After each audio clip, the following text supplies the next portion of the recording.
Hello everybody, SorterFan2K10 here, welcoming you to yet another wooden railway layout video. If for whatever reason you're starting to get sick of seeing these on my channel, well rest assured that this is going to be the last one for a good long while. It's fair to say that I've finally got the layout building bug well and truly out of my system, especially after building this layout. And I'm ready now to get back to making the types of videos I'm sure you're more interested in seeing. So, without further ado, let's not waste any time. Let's go ahead and get up and take a look. And I'll work my way over to our usual spot while we just take a look at the layout. I mentioned the last layout was the biggest one I'd ever built. Well, I think this one has got it beat, because this one is even bigger still. It reaches out even further. In fact, this is literally like the limit of the room, because I need to leave room for the door to open, which I almost didn't, but we won't get into that. But yeah, this is the entire layout.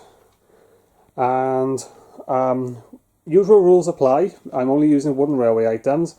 But the only other thing I want to point out is we're not going to be spending too much time looking at this layout, because while I'm sure some people enjoy watching 30-minute layout videos, I'm sure there's a lot of people who don't, and I think it's more worth your time in watching and my time in filming to basically, I'm just going to go over the key areas of the layout, and we will discuss some little tidbits and fun trivia and fun facts about the layout as I built it.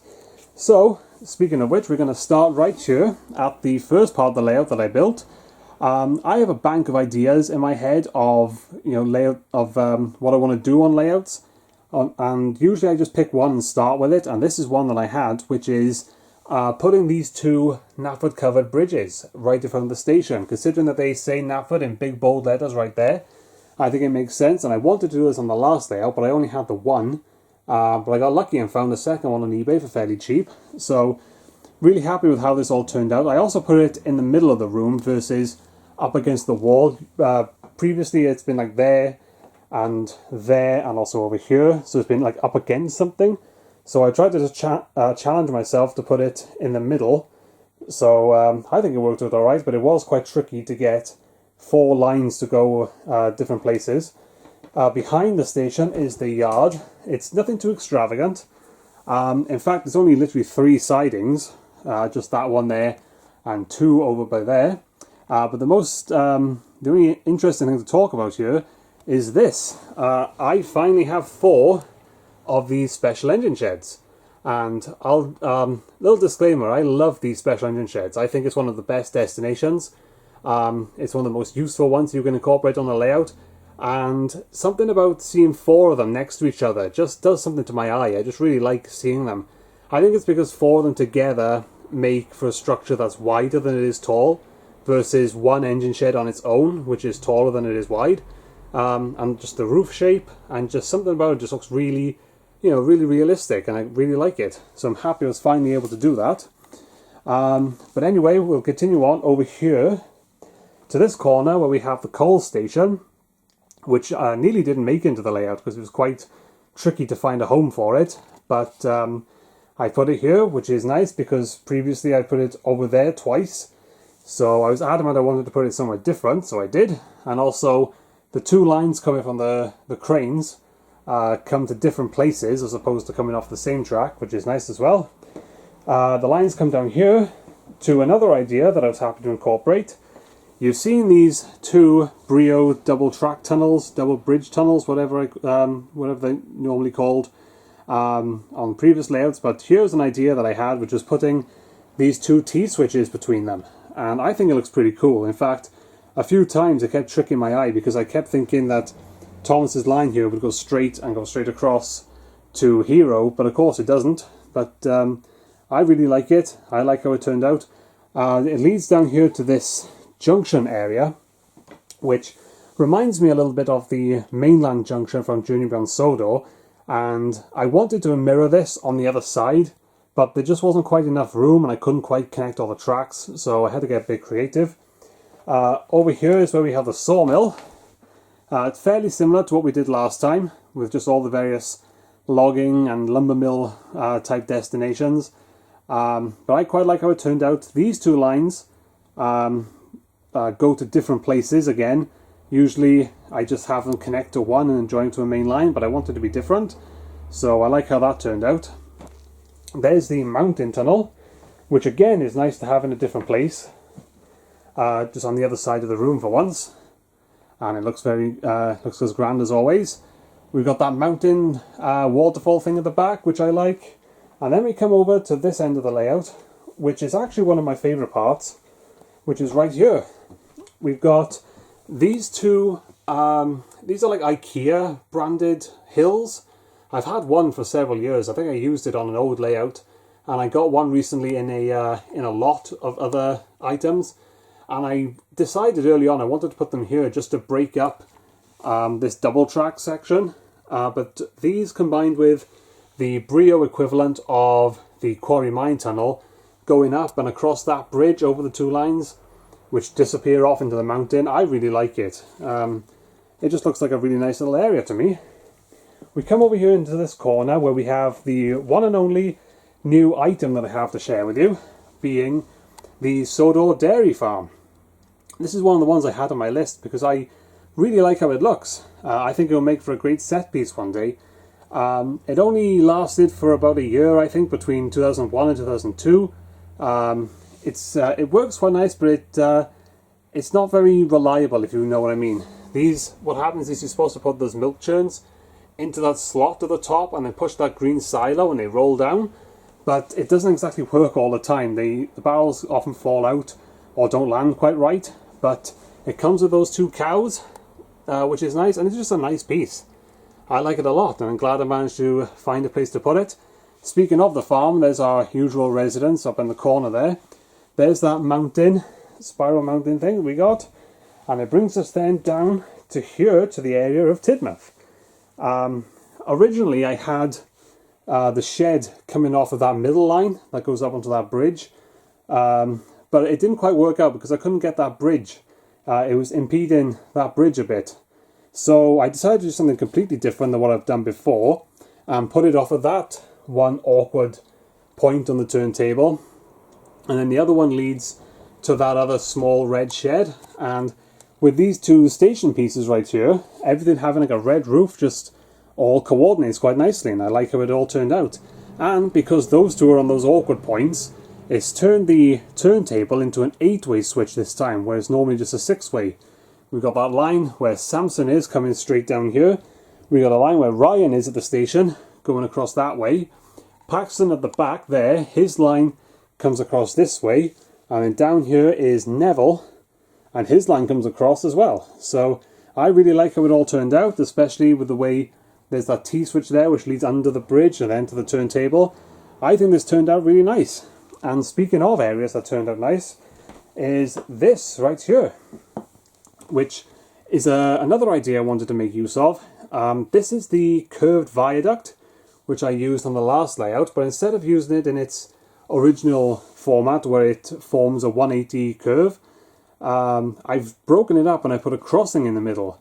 And originally I had that crossing right there, that's a Brio one, that has male ends opposite one another and female ends opposite. And what it did is it created these two lines into like an S curve, if you get me. So these two lines cross each other and just carried on that way. But I didn't like that, so I put the a regular crossing there instead. And I like how it turned out a lot. And also because I've got tracks going under all 4 of the arches. And it's all made possible thanks to these really useful pieces, these half curves, which have quickly become one of my favourite track pieces, honestly. So if I get you a nice overhead view of it, yeah, I just really like how that looks. And this is probably my favourite part of the layout. I know I've said that several times already, but I really think this is it. We continue on over here, and we see the quarry, which is put in this little space just to fill up this awkward space, and just because I wanted to use up some more track and that shed and what have you. So it's only just a couple sidings, but, you know, it gets the idea across. Over here we have these, which are 3D printed crossings, which I bought several years ago, but I think they're really cool because I've always wanted a track piece like this to have, you know, 2 tracks cross each other like this. You can of course do that using crossings like this, but it spaces the tracks out too much for my liking. So this is a really cool solution. I don't know if they're still available. You can probably find them on eBay where I did. They're a little bit rough and ready. I did have to do a bit of filing for them, but after that they work perfectly, and I think they look really cool.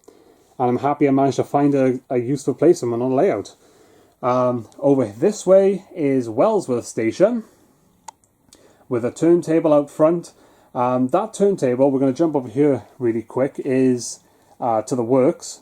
I originally had that turntable here, and I wasn't intending on using this turntable because I didn't know if I'd be able to actually fit it in. But the problem with this turntable is it only has female points on it. So to get all these different sheds and have you attached to it, it used up far too many male adapters than I found necessary. So I swapped it around and I put this one here, and it just gives us some nice sidings here. And then at the back is Brendam Docks. Continuing on my quest to fill this area with locations other than a big mountainous area with a bridge or a viaduct. Because in the 2021 layout I put the Quarry up here, and in the last layout I had Knapford Yard. So this time I put the docks up here. I just thought it'd be fun to do, especially since the docks normally takes up a lot of space. So putting it up here out the way opened up the rest of the floor to more areas that I could build. And it's very simple design. It's very similar to the second season 3 layout that I had, but you know, just the way the sidings and the shed all work out. But it does its job. It gets the point across. So that's the docks. There's the works again. I know we've already seen it, but this is just a different angle. And then that just brings us back round to the yard at Knapford. So really, that's all there is to talk about. There's also, you know, all this in the middle, but all this is basically just tracks going places, just connecting everything together. So there's not really a whole lot left to talk about, to be honest. So I hope you all found that interesting, as opposed to me talking about, you know, each individual engine and what they're pulling and where they're going and what have you. So I think you can work the rest up for yourselves. I really like this layout. I think it's a lot better than the previous layout, which I did say wasn't that I wasn't a big fan of. But I still think this kind of ranks lower than some of my other layouts. But in general, I'm pretty happy. There are a lot of turnaround loops or pointless loops that I don't usually like to put in a layout. For instance, that switch right there, if you were to go straight past Paxton across the turntable and it brings you straight back to it. The best one that I like though, I just always find this amusing whenever I find stuff like this that I unintentionally build into a layout. That K-switch there goes up to James, over all these different bridges. There's Donald around the mountain, past Charlie over the bridges here, into Wellsworth at Edwards Line, around, there's Toby, it goes past the Soda Railway repair, through the bridge, that way past Nia, left of that switch, past Rosie, and it brings you right back to that switch. I just find it interesting that you can go from one end of the room completely to the other and then turn around to get back to the same point. It wasn't designed like that, but I just do find it interesting whenever I notice things like that on a layout. I usually try not to build things like that, but just the limited space and limited track I'm working with, that just sometimes happens. So anyway, I hope you all enjoyed this layout video. I hope you don't mind that it was a little bit shorter than usual. And I hope you're all looking forward to the next upcoming projects that I got coming for you on this channel. So, with all that said, thank you all so very much for watching this layout video. I hope you all enjoyed, and I will see you all next time.